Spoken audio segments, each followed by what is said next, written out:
No vídeo anterior eu expliquei um pouco por que é necessário ter swap, por que swap é interessante, que é basicamente eu ter um outro nível de memória onde eu posso guardar páginas que eu não estou usando agora, né?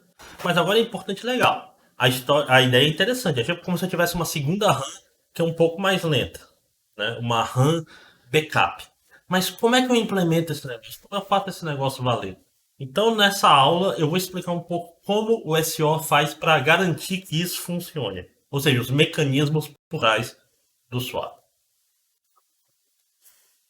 Além do espaço em disco, né? Além de eu pegar, por exemplo, se minha RAM tem 1 GB, eu pegar e salvar um arquivo chamado PageSys de 2 GB no disco e pronto, tem que fazer mais coisa, não é só isso, né? Aliás, isso é uma coisa extremamente discutível, mas geralmente se fala, você faz um espaço de swap igual ao dobro da RAM.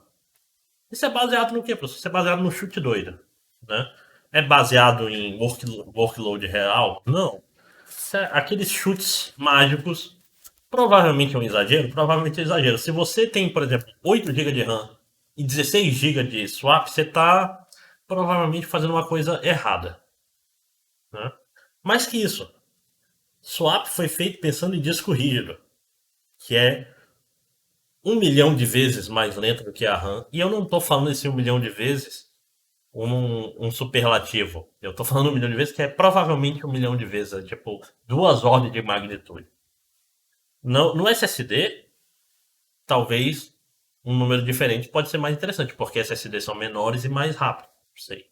Ah, professor, se eu tenho SSD e RAM, eu posso ter duas memórias virtuais? Pode, mas nenhum SO faz isso até agora, né?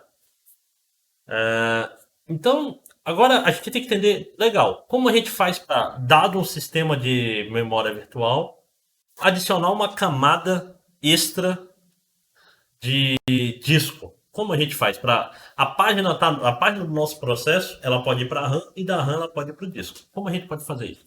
Primeira coisa e coisa importante para se implementar é um bit de presença. Não é para dizer se a página é bonita, não. É para dizer se a página está na RAM ou não está. Certo? Então vamos relembrar agora a aula anterior. É importante pra caramba a aula de TLB, que é para você entender a complexidade que é um acesso à memória, como funciona o acesso à memória. Então, eu tenho lá um MOV, né?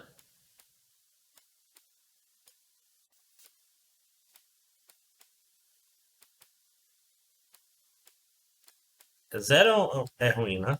Deixa eu. X. 10. Então eu tô pegando o que está no endereço 10 e carregando em EAX, né? O que ele tem que fazer?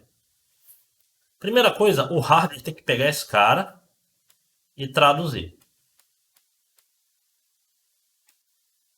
Por quê? Porque esse cara é um endereço virtual.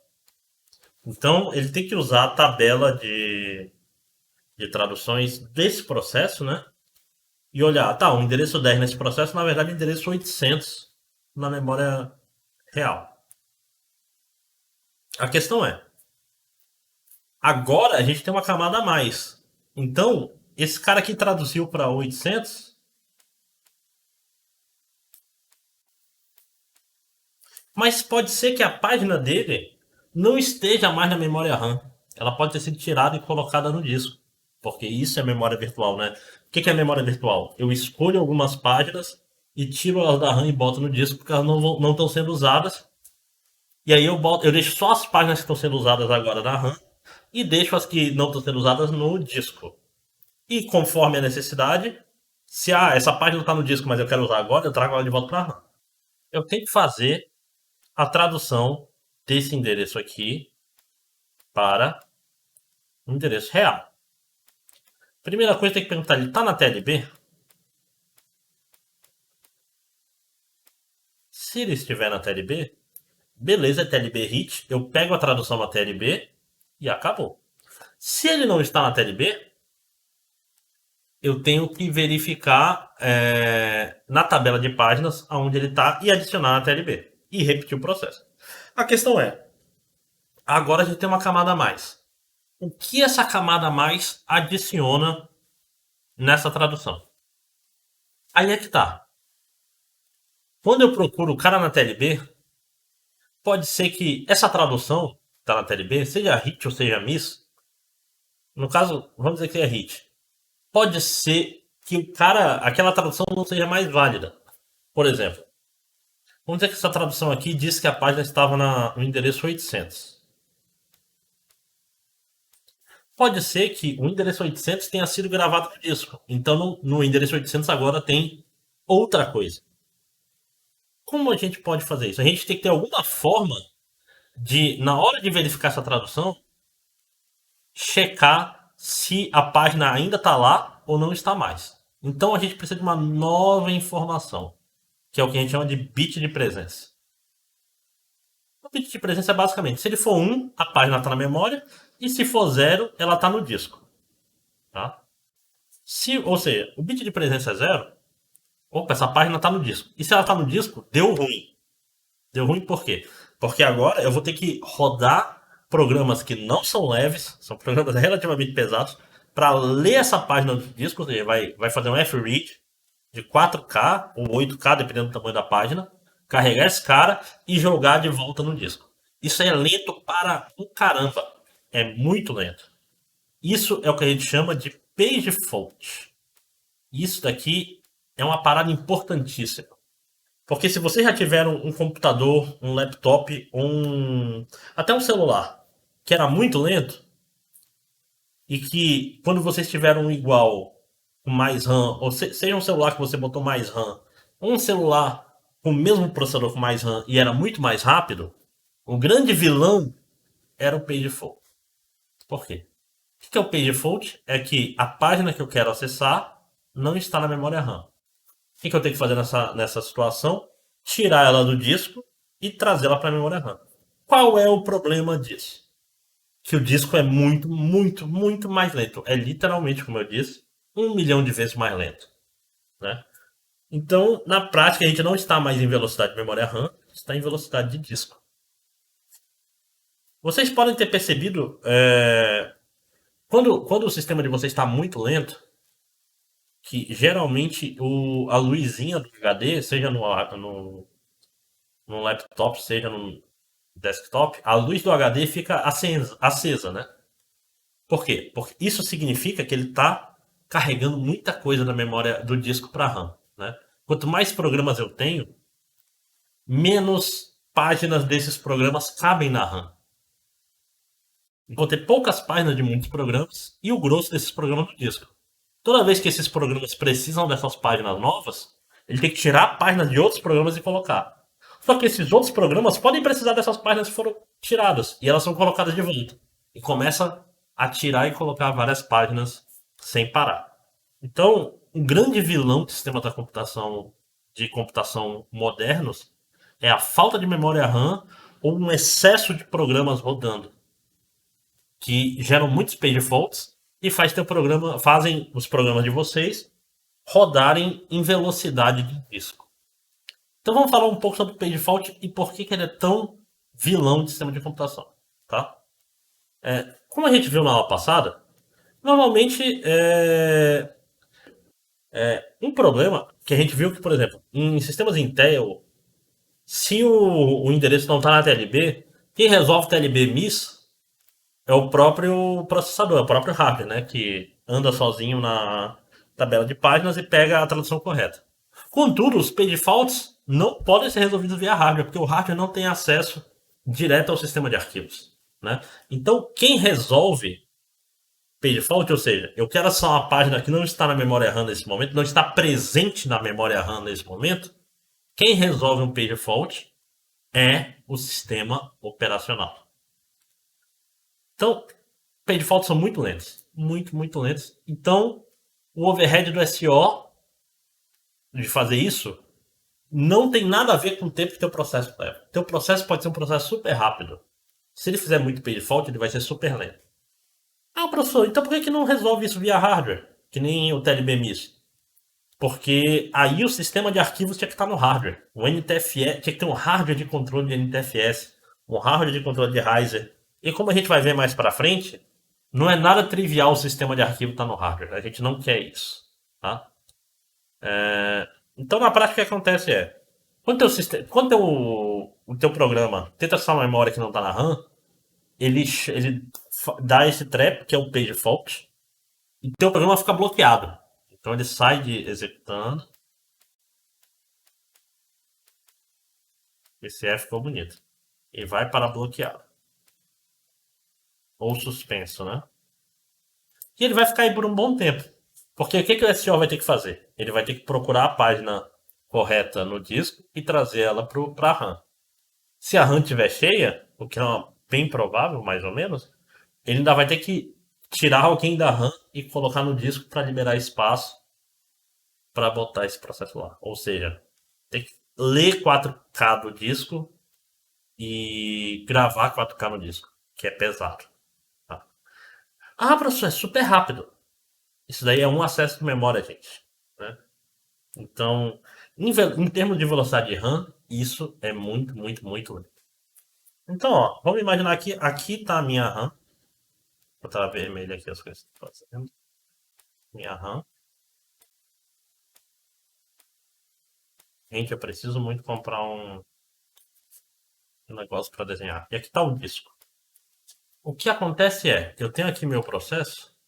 Deixa eu fazer direito, né, gente? Agora que eu aprendi a desenhar.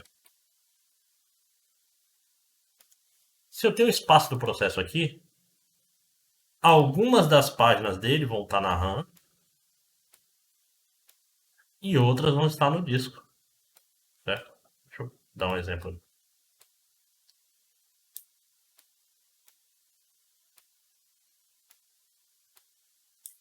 Se eu quero carregar essa página aqui e ela está no disco, eu tenho que saber que ela está no disco. Eu tenho que descobrir, eu tenho que ter a informação, essa tradução aqui que ele não está na RAM e está no disco, tem que ter salvo em algum lugar.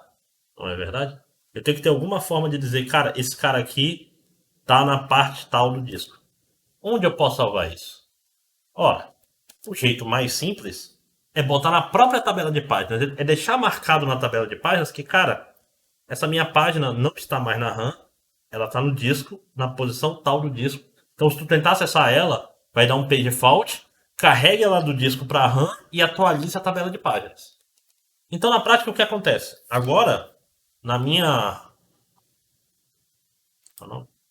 Na minha tabela, eu vou ter várias coisas, né? Eu tenho aqui uma tradução.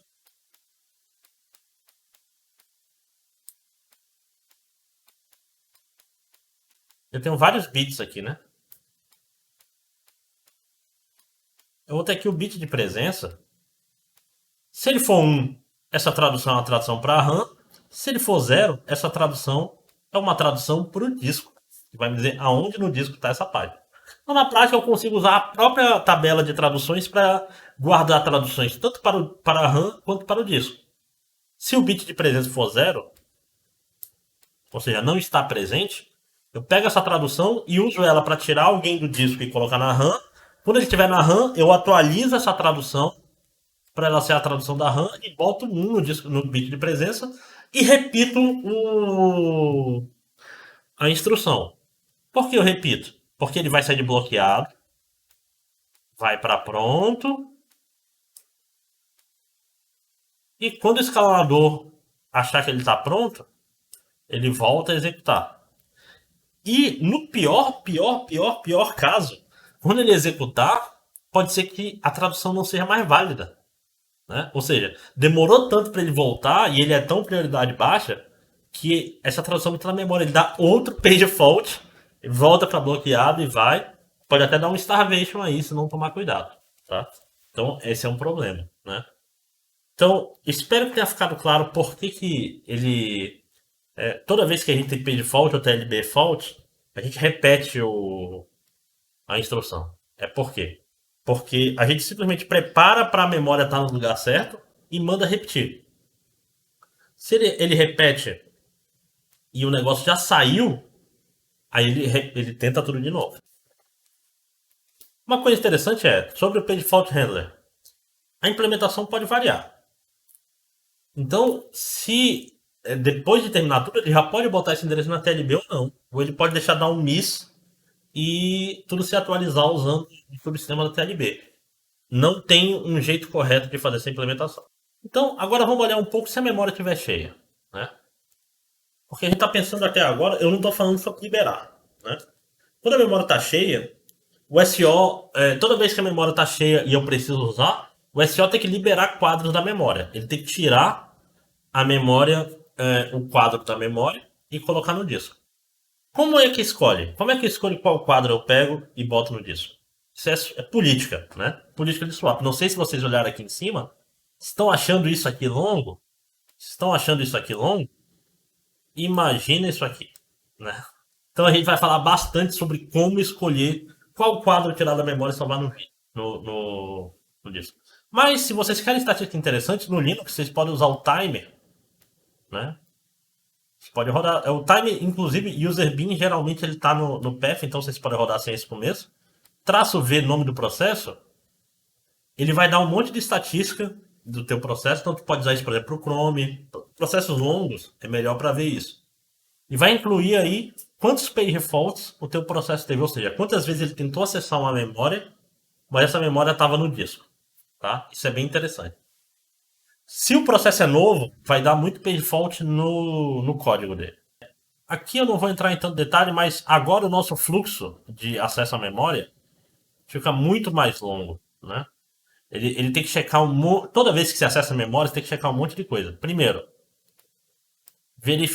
traduzir, extrair do endereço qual é a página virtual dele. Procurou na TLB. Se está na TLB, ele checa a proteção e acessa a memória. Se está na TLB, resolveu. Se não está na TLB, vai procurar na tabela de paginação. Essa parte pode ser hardware, pode ser software, né? Ele vai procurar, vai pegar o ponteiro da tabela do cara e procurar ele lá, acessar.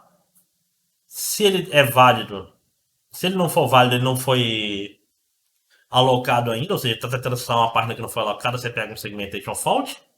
Se não, ele checa a proteção e depois ele checa se está presente. Se está presente, ele insere na TLB e repete. Se está presente, ele dá um. Aí, como é o tratamento da page fault?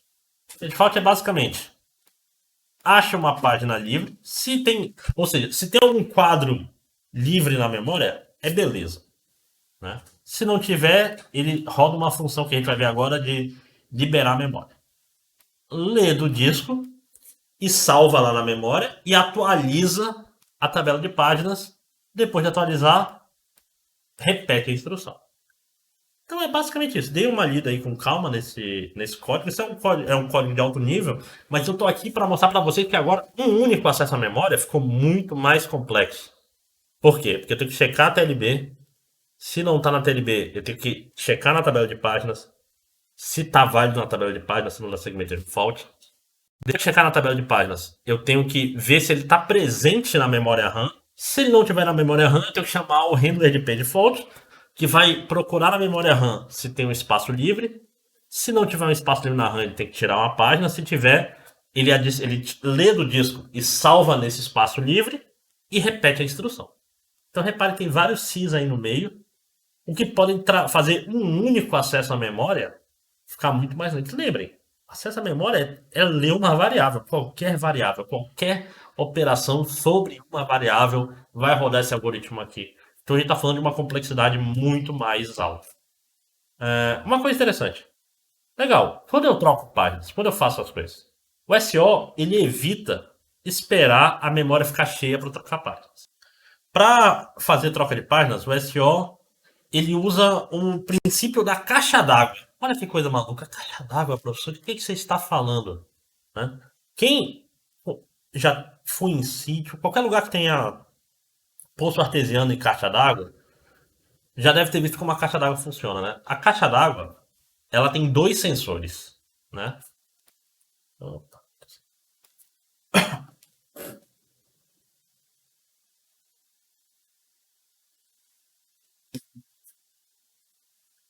Então, isso aqui é uma caixa d'água. Eu tenho dois sensores na caixa d'água. Eu vou chamar esse sensor aqui de HW, que é o high de alto, né? Watermark. E aqui o low watermark. Como funciona uma caixa d'água? Se a água tá abaixo desse cara, ele sensor apita e fala, cara, tem pouca água. Enche a caixa d'água. Né? E ele bota a cair aqui. Essa água começa a crescer, uma hora ela vai passar, que é o high water, que é o nível alto da água. Quando o nível da água está alto o suficiente, esse cara vê e fala, pode parar de encher. E é basicamente isso. Então são dois sensores, um diz que se está muito baixo, sobe, e o outro fala, está muito alto, para de subir. Né? Teoricamente, tá alto demais, traz a gente de volta, mas isso não precisa em... Como isso funciona para a memória RAM, professor? Do mesmo jeito, se eu tenho uma RAM aqui, essa RAM, vamos dizer que ela tá... O high water... Deixa eu ver aqui, tem 1, 2, 3, 4, 5, 6, 7, 8... Tem 8, né? Vamos dizer que o... seja 20% o low watermark dela, né? 25%, né? Aqui a gente tá com 25% cheio, né? 25, 50, 75, 100. Se a gente tá... chegou, o low watermark dele era 25%, low watermark 26%, né? Se ficou abaixo disso, fica. O high watermark 74%. Tá bem selvagem, tá? Então vamos dizer que tá high watermark 50%. Então vamos pensar que o low watermark é 26% e o high watermark é 50%. Chegou aqui, tem só 25% livre, né? Tá ruim. Ele tá olhando, cara, eu tenho pouca memória sobrando, eu tenho pouca água na minha caixa d'água. O que ele vai fazer? Ele vai ligar o subsistema de liberar a memória. Vai falar, cara, libera a memória aí. Então, esse subsistema vai fazer o seguinte: ele vai falar, enquanto eu não tiver 50% das páginas livres, eu vou continuar liberando. Então, o que ele vai fazer? Ele vai usar um algoritmo para falar, ó, esse cara aqui não é legal. Bota ele na RAM. Esse cara, não tô precisando dele agora. Botou ele para cá. Liberei uma página. Até quebrei os limites aqui. Aí ele vai rodar o algoritmo de novo e falar, cara, sabe quem também não está sendo usado agora? Esse outro aqui. E ele vai salvar ele na...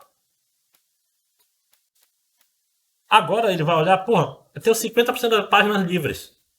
Tá suave. Né? Agora eu tenho metade da RAM livre. Cheguei no meu high watermark, no meu sensor de autossuficiente, e ele vai parar.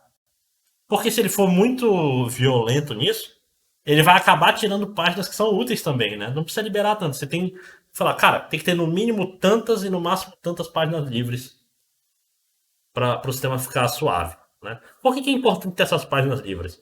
Porque quando um processo der um page fault já é demorado, porque ele vai ter que pegar esse cara aqui e trazer para o disco, para a RAM, o que é lento. Se ele tiver que, além disso, a RAM tá cheia e ele tem que tirar alguém, dobra esse processo, porque é o tempo dele ler da RAM e salvar no disco e ler do disco e salvar na RAM. São dois processos. Então, o ideal é fazer, toda vez que dá um page fault, eu ter quadros livres na RAM para trazer o pessoal. Por isso, low e high watermark. Espero que tenha ficado claro. Então, na prática, o que os SEOs têm? Eles têm um swap daemon ou um page daemon, que é um processo que ele fica rodando lá no fundo e fica dormindo. E ele vai ser acordado caso a RAM chegue no low watermark ou no high watermark se ele estiver ativo, certo? Então, toda vez que a RAM tem pouca RAM livre, ele acorda e começa a fazer swap. Isso acontece no sistema de vocês. Às vezes você não está rodando nada e o sistema está lá lendo o HD com os caramba. O que é isso? É o swap daemon tirando gente da RAM para liberar espaço, né? Certo?